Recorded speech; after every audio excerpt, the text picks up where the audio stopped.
ধর্মের কাজ বলতে গিয়ে ভোটের কাজ করে, আমার কাছে কোয়েশ্চেনটা কি ইনভ্যালিড মনে হয়। ভোটের মাধ্যমে আমরা করিটা কি? আমি নেতৃত্বের পরিবর্তন চাচ্ছি। This is very much Islamic. ইসলাম আসছেই দুনিয়ায় এর জন্য, নেতৃত্ব চেঞ্জের জন্য।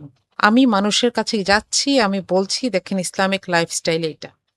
এটা একটা পলিটিক্স। জামায়াতে ইসলামের নারী রাজনীতি নিয়ে অনেক সমালোচনা আছে। যেরকম তারা দিনের দাওয়াত দিতে গিয়ে পলিটিক্সে ইনভলভ করে, ইনসিস্ট করে। এটার ব্যাপারে আপনার কি বলার আছে? জি, এটার ব্যাপারে আসলে এটা ক্লিন, কথাটা ক্লিন। এটার ব্যাপারে জামাত এটা শুরু থেকে বলে আসছে যে ধর্মকে রাজনীতি থেকে আলাদা কে করলো? দুইটা তো আলাদা কোনো দিন ছিল না। আপনি রাসূল সাল্লাল্লাহু আলাইহি ওয়াসাল্লামের জীবনের সমস্ত অ্যাক্টিভিটি দেখেন, আপনি ধর্ম আর রাজনীতিকে আলাদা করতে পারবেন?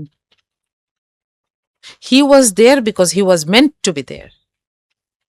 উনি মদিনায় যাওয়ার পরে বলেন নাই যে ঠিক আছে আমি নিরাপদে বেঁচে আসছি, এখন আমি একটু নামাজ কালাম পড়ি, তোমরা মদিনাটা চালাও, যুদ্ধ টুদ্ধ হইলে তোমরা দেখো। বলেছেন? আপনি তার জীবনে কোনো জায়গায় ধর্ম আর রাজনীতিকে আলাদা করতে পারবেন না। হ্যাঁ, এটা কিসের জন্য সত্য? এটা হচ্ছে প্রচলিত ধর্মগুলোর জন্য সত্য। কিন্তু ইসলাম তো ধর্ম না। এটা তো একটা কোড। আমাকে কিছু ইনস্ট্রাকশন দেয়া আছে। যেই ইসলাম আমাকে বলছে তুমি ৪ টা কাজ না করলে তুমি ধ্বংস। সূরা আসরে আল্লাহ বলছেন। কি, কি কাজ? ঈমান আনো, ভালো কাজ করো। এরপরে মানুষকে ভালো কাজের উপদেশ দাও আর ধৈর্য ধারণের উপদেশ দাও। এই ভালো কাজের উপদেশ দেওয়াটার এক্সটেন্ট কি? এক্সটেন্ট হচ্ছে এটা আরেকটা হাদিসে আসছে যে আমি ভালো কাজের উপদেশ দিব আর খারাপ কাজ দেখলে কি করব? বাধা দিব। এই বাধাটা কিরকম? আমি প্রথমে হাত দিয়ে থামানোর চেষ্টা করব। এরপরে না পারলে মুখ দিয়ে বলবো। এরপরে না পারলে মন দিয়ে ঘৃণা করব। কিন্তু সেটা কিন্তু সর্বনিম্ন পর্যায়ে। এটাও বলা আছে। Is not that politics? This is the thing Islami politics is meant for.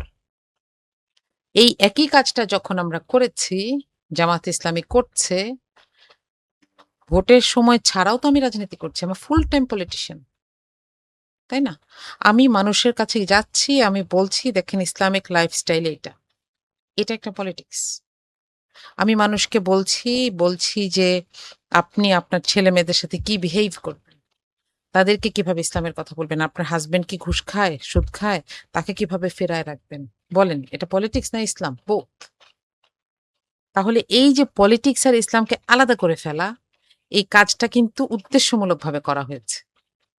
যেন পলিটিক্সটাকে ইচ্ছেমতো নোংরামি করতে দেওয়া যায়। আর ইসলামকে যারা পছন্দ করে তারা ওই যে বাবুরাম শাহপুরের সাপের মতন মসজিদে যাবে, আসবে, ঈদের সময় কুরবানি দিবে, ঈদের সময় ঈদের নামাজ পড়বে, একটা পাঞ্জাবি পড়বে। জামাত তো কখনো এই ইসলামের কথা বলে নাই মানুষকে। কারণ এই ইসলামের কথা বলার আমার উপায় নাই। আমি সত্যকে লুকাতে পারছি না। শুধু ভোটের সময় না, জামাত ইসলামের মহিলা সারা বছর মানুষের বাসায় যাচ্ছে। মানুষকে বলছেন, আপা কোরআন পড়েন। শুধু আরবিটা পড়েন না, কারণ আপনি তো বুঝেন না। আপনি আরবিটাও পড়েন, সওয়াবও হবে, অর্থটাও পড়েন, আরো সওয়াব হবে। এই কথাটা বলাটা তো বোথ পলিটিক্স এন্ড ইসলাম। কোরআনের কোনো জায়গাকে আপনি রাজনীতি এবং ইসলামকে আলাদা করতে পারবেন না। তাই না? তো সেক্ষেত্রে এই কথাটা যখন বলা হয় যে তারা রাজনীতি করতে, ধর্মের কাজ বলতে গিয়ে ভোটের কাজ করে, আমার কাছে কোয়েশ্চেনটা কি ইনভ্যালিড মনে হয়। কারণ ভোটের মাধ্যমে আমরা করিটা কি? আমি নেতৃত্বের পরিবর্তন চাচ্ছি। This is very much Islamic.